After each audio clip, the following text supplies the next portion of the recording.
They called him Bloody Sam. They said that his violence pushed the envelope. They said that he was impossible to work with. They said he was a drunk and a drug addict. They might have been correct about some of those things, but what Sam Peckinpah also was one of the most unique and exciting filmmakers of the 20th century. My name is Devin Faraci, and this is Badass Digest. Sam joined the Marines right at the end of World War II. There was this one event that feels like it was incredibly formative. Sam was on a train when a sniper opened fire, and this guy in front of him took the bullet. And Sam talked about it later, about this moment where the bullet came through the window and hit the guy, time slowed down. It was as if a second took a year. That idea really informs the way that Sam approached violence going forward. Sam was very interested in slow motion. Sam was very interested in the way that he could expand and contract the moment to represent that feeling that he had in that moment of actual real violence. It's something that would come up again and again and again in all of his films. Sam didn't set out to be a film director. His first love was theater, and he did a number of years as a theater director, but eventually in the 1950s it became obvious that TV was where it was at.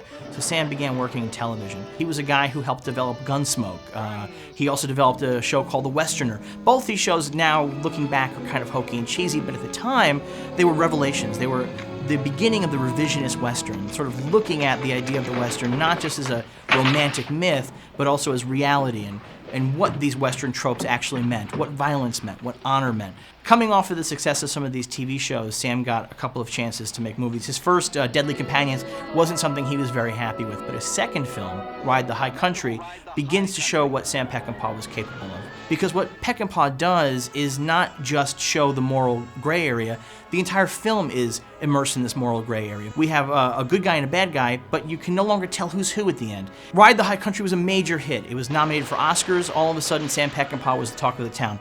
But here's the thing about Sam Peckinpah. He didn't work well with others. And so he immediately began fighting with producers on his next movie, Major Dundee. In both Ride the High Country and Major Dundee, Sam began doing something that would really be his signature, the exploring the moment. So he would have the camera set up at 24 frames per second, 30 frames per second, 48 frames per second, 90 frames per second. So he had all these options in the edit for how he could play with time. This is probably Peckinpah's biggest addition to the language of movies. He didn't like the idea of just doing a sequence in slow motion and just playing it out. He liked the idea of coming back and forth. Major Dundee, though, was wildly over budget. It went way too long. Peckinpah was drinking too much. This was going to be something that happened to him in a lot of films, and he was fighting incessantly with the money guys, so nobody wanted to work with him again. There were a couple of years after that where Peckinpah found himself essentially blacklisted. Eventually, though, Sam got his ultimate chance. The Wild Bunch. The Wild Bunch is this epic 2.5-hour deconstruction, not just of the West, but of manhood and honor and violence itself. Sam had this vision of violence being both beautiful and grotesque, and he kind of got beat to the punch by Bonnie and Clyde, a film that really pushed the boundaries of violence in ways that American cinema had never seen before. But Sam had still more in mind. If they move, kill them. A woman gets dragged to her death by a horse. People are used as human shields. This is the kind of stuff that nobody had done on film in America before. This is stuff that really broke people down. Audience members were leaving in droves during some of the previews. So The Wild Bunch established the idea of Sam as Bloody Sam. This was the most violent movie anybody had ever seen. Sam's reputation as a violent filmmaker was so huge that Monty Python even parodied it. Catch! The Wild Bunch was a hit, and it made Peckinpah's name as a filmmaker. As The Wild Bunch was being edited, Sam began work on his next movie, Ballad of Cable Hogue. So here's the thing, so it's Bloody Sam, it's the violence, but he follows up one of his most violent movies with a movie that is his gentlest movie. There's almost no violence in the Ballad of Cable Hogue. It's kind of a light, sweet, funny story about a guy in the desert who finds some water. But Sam Peckinpah being Sam Peckinpah, eventually the violence had to come back. Following the Ballad of Cable Hogue, he made what might have been one of his darkest movies, Straw Dogs. Straw Dogs is about two people pushed beyond the limits of terror. Sam Peckinpah's Straw Dogs. There is so much anger at playing Straw Dogs, and what's really interesting is that Peckinpah again and again and again was examining what it meant to be macho, what it meant to be a man. And in a lot of ways, Straw Dogs is the encapsulation of that.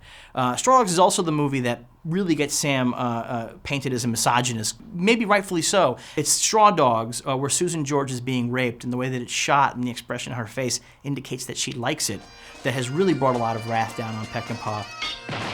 We can sit here and argue about it all day, but that's the great thing about Straw Dogs. We can sit here and argue about it all day, and I think Sam understood that. Pauline Kael, who loved it, called it a fascist work of art, I think, which really sums up the dichotomy of Straw Dogs, that you can love it and be repulsed by it at the exact same time. It is terrific cinema. Sam follows that up with Junior Bonner, a movie he makes with Steve McQueen. And once again, it's the same thing as Wild Bunch Ballad of Cable Hogue. It's the violent, hardcore movie followed up by the much sweeter movie. Junior Bonner didn't do very well. It's a movie about a rodeo, and Sam famously said, "I made a movie where nobody gets shot and nobody came to see it." So Peckinpah followed that up by reteaming again with Steve McQueen for The Getaway. The Getaway is one of these films that's a classic and is considered one of the great Peckinpahs. It doesn't really do it for me as much.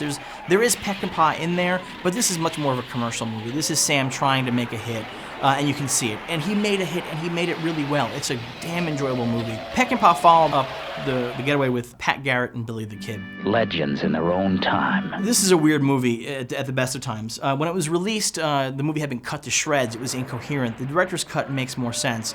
But the reason why it was cut to shreds is because Sam had really sunk into alcohol at this point. He had this feeling of being this Hemingway-esque figure, this guy who was on the front lines, who would pick fights with stuntmen in the bars, and who would be unable to direct unless he was drinking. In fact, later on in his career, he literally said, "I can't direct when I'm sober." Which brings us to Bring Me the Head of Alfredo Garcia. Director of the greatest adventure films of our time, has made possibly his most powerful and startling motion picture. Listen, Sam Peckinpah deserves more than just like a 9-minute YouTube video, so we're gonna give him 2 9-minute YouTube videos.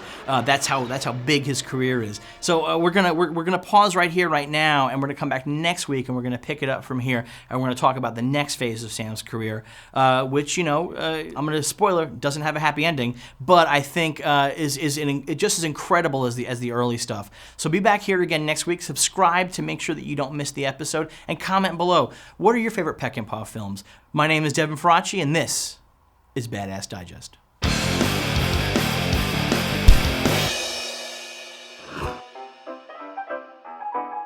Get your film fix. Subscribe to CineFix.